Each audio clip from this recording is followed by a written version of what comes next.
Gold hub తాకట్టులో ఉన్న బంగారాన్ని విడిపించి కొనబడును. అదే రోజు ఆన్లైన్ ధరకు కొని డబ్బులు ఇవ్వబడును. హాయ్ హలో నమస్తే, వెల్కమ్ టు మనం టీవీ. నేను దుర్గా. ఢిల్లీ మద్యం కేసుకు సంబంధించి కల్వకుట్ల కవిత గారిని అరెస్ట్ చేయడం జరిగింది. అయితే ఈ రోజు ఆవిడ కేసు విచారణకు రాబోతుంది. సుప్రీంకోర్టు మరి ఆవిడకి బెయిల్ ఇస్తుందా, కస్టడీ ఏమైనా పెంచే అవకాశం ఉందా, లేకపోతే అసలు ఆవిడకి అనుకూలంగా వచ్చే అవకాశం ఉందా, లేదా ప్రతికూలంగా తీర్పు వస్తుందా అనేది అయితే మనం చూడాలి. మనమైతే ఇప్పుడు అలాగే బీఆర్ఎస్ నాయకులు కూడా చాలా మంది వలసలు వేరే పార్టీలకు వలసలు వెళ్ళిపోతున్నారు. అలాగే ఫోన్ ట్యాపింగ్ విషయంలో కేటీఆర్ గారు కూడా ఉచ్చు బిగుస్తున్నట్లుగా మనకు తెలుస్తుంది. అసలు ఈ విషయాలన్నిటి గురించి మాట్లాడేందుకు మనం ఇప్పుడు తెలంగాణ భవన్ కు వచ్చేసాము. సో అక్కడ బీఆర్ఎస్ పార్టీ నాయకులు కార్యకర్తలతో మాట్లాడి అసలు వీటి గురించి పూర్తి ఇన్ఫర్మేషన్ తెలుసుకుందాం. బీఆర్ఎస్ పార్టీ నాయకులైనటువంటి టీఎన్జీఓ స్టేట్ మాజీ అధ్యక్షుడైనటువంటి శ్రీ దేవి ప్రసాద్ గారు ఉన్నారు. ఇప్పుడు వారితో మాట్లాడదాం. సార్ నమస్తే. సార్, కవిత గారిని ఢిల్లీ మద్యం కేసులో అరెస్ట్ చేయడం జరిగింది. ప్రస్తుతం ఆవిడ కస్టడీలో అయితే ఉన్నారు. అసలు ఆవిడ అరెస్ట్ మీరు ఎలా చూస్తున్నారు? ఆవిడ అరెస్ట్ కవిత గారి అరెస్టు అక్రమం అనేటువంటి విషయాన్ని మా పార్టీ అనేక సందర్భాల్లో చెప్పింది. ఈ కేసు కేవలం బీఆర్ఎస్ పార్టీని అణగదొక్కడానికి, అణిచివేయడానికి, ఇక్కడ నిర్వీర్యం చేయడానికి ఈ కేసులో కవిత గారిని ఇరికించారనేటువంటి విషయం అందరికి కూడా తెలిసిపోయింది. కేవలం అప్రూవర్ స్టేట్మెంట్ల ఆధారంగా కవిత గారిని అనుమానితురాల నుంచి నిందితురాలుగా చేర్చినటువంటి సందర్భం.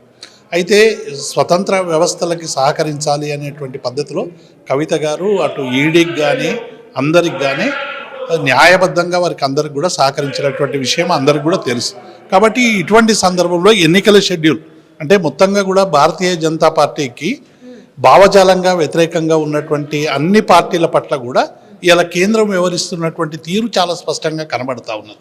అందులో భాగంగానే కవిత గారిని ఎన్నికల నోటిఫికేషన్ వచ్చేటువంటి 24 గంటల ముందే కవిత గారిని అరెస్ట్ చేయడం వెనక ఏముంటుంది అంటే ఈరోజు భారతీయ జనతా పార్టీకి భావజాలానికి వ్యతిరేకంగా ఉన్నటువంటి రాజకీయ శక్తుల్ని అణిచివేయడంలో భాగంగా గతంలో మోదీ గారు అదే రోజు వచ్చిండ్రు, ఈడీ అదే రోజు వచ్చింది, అరెస్ట్ చేసిండ్రు. అంటే మా నాయకురాల్ని నియోజకవర్గాల్లో పర్యటించకుండా బీఆర్ఎస్ పార్టీ పక్షాన ప్రచారం చేయకుండా అడ్డుకునేటువంటి కుట్రలో భాగం. నిజంగానే ఈ కేసులో ఏమైనా ఉంటే మీకు అంతకుముందు అనేక సందర్భాలు వచ్చి సుప్రీంకోర్టులో మేము కేసు వేసినాం. 19 నాడు హియరింగ్ ఉన్నటువంటి సందర్భంలోనే ఇది చేయడం అనేటువంటిది ఆమె ఒక జాతీయ నాయకురాలు, భారత జాగృతి సంస్థ నిర్వహిస్తూ ఉంది. ఇటీవల అనేక సమస్యలను ఎజెండా మీదకి తీసుకొస్తూ ఉన్నది. 33% రిజర్వేషన్లు మహిళలకు కావాలని పెద్ద ఎత్తున ఢిల్లీలో అన్ని రాజకీయ పార్టీలను కూడా కలిపి పెద్ద ఎత్తున ఫోర్స్ తీసుకురావడం ద్వారా అనివార్యంగా కేంద్ర ప్రభుత్వం దాన్ని బిల్లు పెట్టాల్సినటువంటి సందర్భం వచ్చింది. అట్లాగే రాష్ట్రంలో మహిళలకు హారిజంటల్ వర్టికల్ వివాదం మధ్య జరుగుతున్నటువంటి రిజర్వేషన్ల విషయంలో కూడా పెద్ద ఎత్తున ఇందిరా పార్క్ దగ్గర ధర్నా నిర్వహించి ఈ రాష్ట్ర ప్రభుత్వం మహిళలకు చేస్తున్నటువంటి అన్యాయాన్ని ఎలుగెత్తి చూపించేటువంటి ప్రయత్నం చేసింది. అట్లాగే పూలే విగ్రహాన్ని అసెంబ్లీలో పెట్టాలని ఇలా బడుగు బలహీన వర్గాల ఒక గొంతుగా మాట్లాడుతున్నటువంటి సందర్భంలో ఆమె గొంతు నొక్కేటువంటి చర్యగా మేము భావిస్తాం. సార్, అంటే ఈ కేసు ఇప్పటిది కాదు, మనం గత సంవత్సరం నుంచి అంటే టీఆర్ఎస్ గవర్నమెంట్ అధికారంలో ఉన్నప్పటి నుంచి కూడా మనం చూస్తూనే ఉన్నాం. మరి అంటే ఒకవేళ అది తప్పుడు కేసు అయితే అప్పుడు ఎందుకు ఇలా మీరు ప్రతిఘటించలేదు? అంటే దాని కేసు కొట్టివేసే మేము అన్ని సందర్భాల్లో ఈ కేసును ప్రతిఘటించేటువంటి పని చేసినాం. మమ్మల్ని ఎప్పుడు కూడా ఛార్జ్షీట్లో వేయలేదు. మమ్మల్ని కేవలం అనుమానితురాలుగానే వారు అందులో పెట్టారు. సుప్రీంకోర్టులో కౌంటర్లో కూడా ఈడీ ఏం చెప్పిందంటే కవిత గారు కేవలం అనుమానితురాలు మాత్రమే, సాక్షిగా మాత్రమే. కాబట్టి డెఫినెట్గా ఒక సాక్షిగా అవసరమైనటువంటి విచారణకి అన్ని పూర్తిగా ఒక భారత పౌరురాలేగా ఆమె సహకరించింది. కానీ ఎన్నికల ముందు నిందితురాలుగా చేర్చేటువంటి ప్రయత్నం. రెండవది నిన్న కేజ్రీవాల్ది కూడా చూస్తూ ఉన్నాం. అంటే ఇండియా కూటమిలో ఉన్నటువంటి కేజ్రీవాల్ ఆయన తనని కూడా ఇవాళ అరెస్ట్ చేసి పంజాబ్లో కానీ ఢిల్లీలో కానీ ఆయన క్షేత్రస్థాయిలో పర్యటించి ఆపు తరఫున ప్రచారం చేయకుండా అడ్డుకునేటువంటి కుట్ర. అంటే ఇవాళ భారతీయ జనతా పార్టీకి వ్యతిరేకిస్తున్నటువంటి శక్తుల మీద వారికి ఉన్నటువంటి స్వతంత్ర వ్యవస్థలన్నింటినీ కూడా ఉపయోగించి ఇవాళ వాటిని ఉపయోగించి అణిచివేసేటువంటి ప్రయత్నం చేస్తాం. ఒకవేళ ఎవరైనా సరెండర్ అయితే వారి మీద కేసులు ఎత్తివేసేటువంటి ప్రయత్నం చేస్తూ ఉన్నారు. అట్లా మనకు అనేక కనబడతాయి. అశోక్ చవాన్ అనేటువంటి ఆయన ఆదర్శ కుంభకోణంలో ఉన్నటువంటి మహారాష్ట్ర మాజీ ముఖ్యమంత్రి. ఆయన రాత్రి భారతీయ జనతా పార్టీలో చేరితే తెల్లారి రాజ్యసభ్యుడిగా చేసి ఆయన కేసులన్నీ నిర్మా వాషింగ్ పౌడర్తో కడిగినట్టు ఇవాళ ఆయనను నిర్దోషిగా ప్రకటించేటువంటి సందర్భాలు వస్తూ ఉన్నాయి. నారాయణ రాణే కావచ్చు, ఇట్లా చాలా వెస్ట్ బెంగాల్కు సంబంధించినటువంటి అనేక మంది, ఇట్లా మనం చెప్పుకుంటూ పోతే అనేక మంది విషయంలో కూడా భారతీయ జనతా పార్టీ ఇట్లా వ్యవహరిస్తుంది. మరి భారతీయ జనతా పార్టీలో చేరిన వారి పట్ల ఒక్క కేసు లేదు కదా. మేము ఏమంటున్నాం అంటే న్యాయంగా చేయదలుచుకుంటే అందరి మీద చేయండి. కానీ కేవలం ఒక కవిత గారి మీద చేయడం అనేటువంటిది ఇది అమానుషమని మేము ప్రకటిస్తాం. సార్ మీరు అన్నట్లు ఒకవేళ నిజంగా బీజేపీ వాళ్ళు కక్ష కట్టి కుట్రపూరితమైన చర్యలు చేపట్టి అరెస్ట్ చేశారనుకుంటే కవిత గారు చిన్న చిత్క వ్యక్తి కాదు. మొన్నటిదాకా అధికారంలో ఉన్న మాజీ సీఎం కేసీఆర్ గారి కూతురు, అలాగే మాజీ ఎంపీ కూడా. అలాగే మీరు అన్నట్లు కేజ్రీవాల్ గారు ప్రస్తుతం ఆయన ఒక రాష్ట్రానికి ముఖ్యమంత్రిగా ఉన్నారు. సో అంత పెద్ద పొజిషన్ లో ఉన్న వాళ్ళని చిన్న చిత్క కేసులు అంటే ఎటువంటి ఆధారాలు లేకుండా పెట్టలేము కదా. ఈడీ దగ్గర చాలా ఆధారాలు ఉన్నాయి అంటున్నారు కదా. ఇక్కడ వచ్చిన సమస్య ఏంటంటే ఢిల్లీ ప్రభుత్వం లిక్కర్ పాలసీకి సంబంధించినటువంటి ఒక విధానపరమైనటువంటి నిర్ణయం చేసింది. ఈ విధానపరమైనటువంటి నిర్ణయంలో అవినీతి ఉందని చెప్పి ఇలా రకరకాలుగా చేస్తూ ఉన్నారు, రకరకాల ఫ్యాబ్రికేషన్ చేస్తూ ఉన్నారు. మేము ఏమంటున్నాం, విధానపరమైన నిర్ణయాలు అనేక మంది చేశారు. ఇక్కడ జన్మభూమి అనేటువంటిది ఒక విధానపరమైన నిర్ణయం అయింది.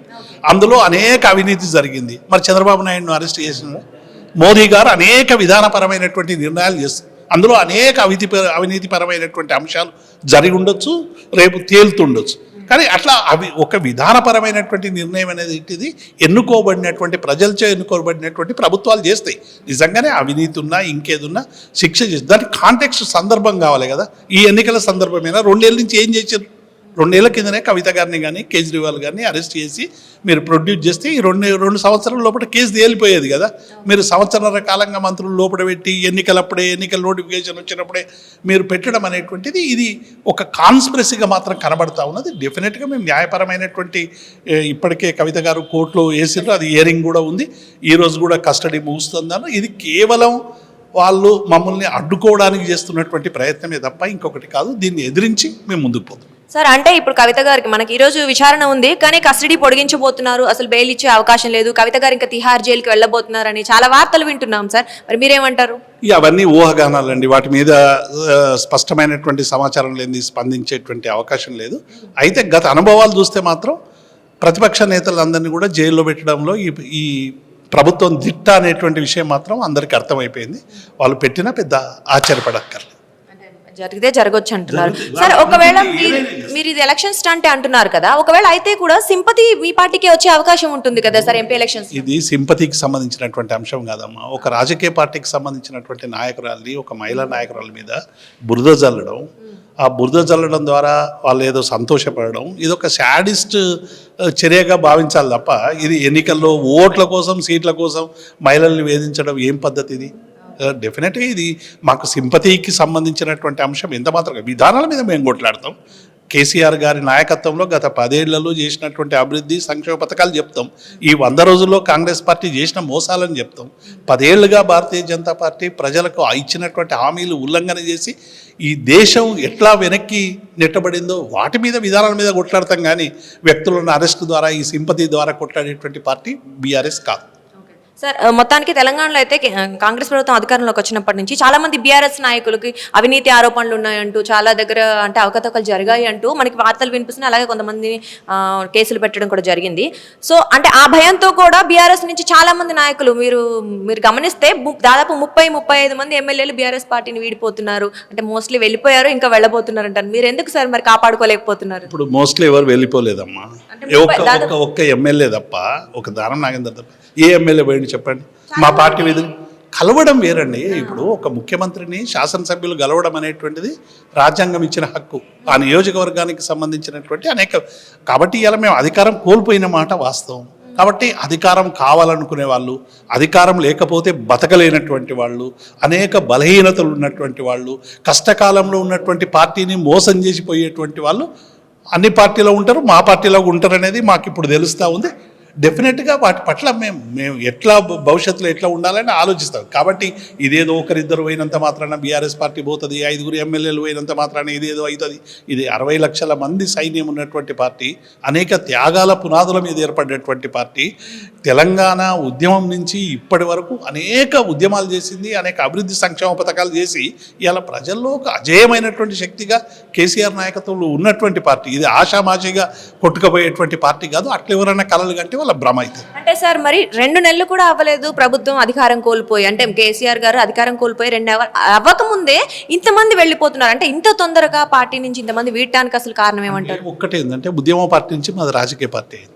ఆర్ఎస్సీ నుంచి ఆర్ఎస్ఎస్ వరకు మా పార్టీలో ఉన్నారు. కాబట్టి వీళ్ళందరూ కూడా ఏంటంటే అందరికీ ఒకే రకమైనటువంటి రాజకీయ నిబద్ధత ఉండేటువంటి అవకాశం లేదు. రాజకీయ నిబద్ధత కోల్పోతున్నటువంటి వాళ్ళు, రాజకీయాలంటే కేవలం వ్యాపారం అనుకునేటువంటి వాళ్ళు, రాజకీయాలంటే కేవలం అధికారం అనుకునేటువంటి వాళ్ళు పోతారు. డెఫినెట్గా వాటిని ఎట్లా ఎదుర్కోవాలి, మేము కొత్త క్యాడర్ని ఎట్లా తెచ్చుకోవాలి, పార్టీ నిర్మాణం ఎట్లా చేసుకోవాలి అనేది కేసీఆర్కు తెలిసినంతగా ఈ ప్రపంచంలో ఎవరికి తెలియదు. డెఫినెట్గా దాన్ని అధిగమించి ముందుకు పోతాం. సార్, మరి కేసీఆర్ గారు బయటికి రావట్లేదు, కవిత గారు కేసు గురించి మాట్లాడట్లేదు, మీరు అన్నట్లు కేటీఆర్ గారు కూడా ఢిల్లీలో ఉన్నారు తప్ప సార్ బీఆర్ఎస్ నాయకులు వెళ్ళిపోతుంటే ఆపట్లేదు కదా. ఇదంతా మీడియా ప్రచారం అమ్మ. వారు నల్గొండ సభలో బహిరంగ సభలో ప్రసంగించారు, కరీంనగర్ సభలో ప్రసంగించారు, మా పార్లమెంట్ నియోజకవర్గాల మీటింగు ఇదే భవన్లో పలు సందర్భాల్లో వచ్చి అందరినీ క్యాడర్ను ఉద్దేశించి ప్రసంగించారు. కేసీఆర్ గారు లేరని ఎవరన్నారు? కేసీఆర్ గారు ఒక ప్రతిపక్ష నాయకుడుగా, బలమైనటువంటి నాయకుడుగా తన గొంతును జిల్లాలో ఇస్తున్నాడు. మళ్ళీ రోడ్ షోలు కూడా జరగబోతామని మీరు చూస్తారు వారి విశ్వరూపాన్ని. నేను ఏమంటున్నానంటే కేసీఆర్ గారు రాలేదు, కేసీఆర్ గారు నిన్న కేజ్రీవాల్ అరెస్ట్ను ఖండించలేం కదా. కేజ్రీవాల్ అరెస్ట్ ఖండించడం అంటే తన కూతురు జరిగినటువంటి ఘటన మీద సమాజం ఎట్లా అందరూ స్పందించలేం కదా. కేసీఆర్ గారు ఆల్రెడీ స్పందించారు, దానికి అవసరమైనటువంటి న్యాయ నిపుణులను పెట్టిర్రు, ప్రయత్నం చేస్తూ ఉన్నారు. కానీ తన సొంతానికి సంబంధించి అంత పెద్ద సీరియస్గా కేసీఆర్ గారు ఉండరు. సమాజం పట్ల సీరియస్నెస్ ఉంటుంది తప్ప సొంత విషయాల పట్ల సీరియస్నెస్ ఉండదు. నిన్న కేజ్రీవాల్ అరెస్ట్ అయితే మా కూటమిలో లేకున్నా తీవ్రంగా ఖండించి ఇది చీకటి రోజని కేసీఆర్ గారు చెప్పారు. అంతకంటే కేసీఆర్కు ఇంకేముంటుందమ్మా. కాబట్టి ఇదంతా కూడా కొందరు చేస్తున్నటువంటి దుష్ప్రచారం, బీఆర్ఎస్ను గిట్టని వాళ్ళు చేస్తున్నటువంటి దుష్ప్రచారం. Thank you so much sir. BRS party నాయకులు అయితే ఇది అక్రమంగానే కవిత గారిని అరెస్ట్ చేయడం జరిగింది. ఆవిడపై ఎటువంటి కేసులు కావాలని, ఆవిడ ఎంపీ ఎలక్షన్స్ రాబోతున్నాయి, ఇక్కడ అరెస్ట్ చేస్తే ఏదైనా వాళ్ళకి ఉపయోగం ఉంటుందనే ఉద్దేశంతోనే ఆవిడని అరెస్ట్ చేశారు తప్ప ఆవిడ ఎటువంటి అవకతవకలకి పాల్పడలేదు. ఇది కేవలం కక్షపూరితమైన చర్యగానే వీళ్ళందరూ అయితే భావిస్తున్నారు. సో ఈ రోజు కూడా కోర్టు కేసులోకి వస్తుంది కాబట్టి విచారణకు వచ్చినప్పటికీ కూడా తీర్పు వాళ్ళకి అనుకూలంగానే వస్తుంది అని అయితే వాళ్ళు భావిస్తున్నారు. చూద్దాం మొత్తానికైతే ఏం జరగబోతుందో. Thank you.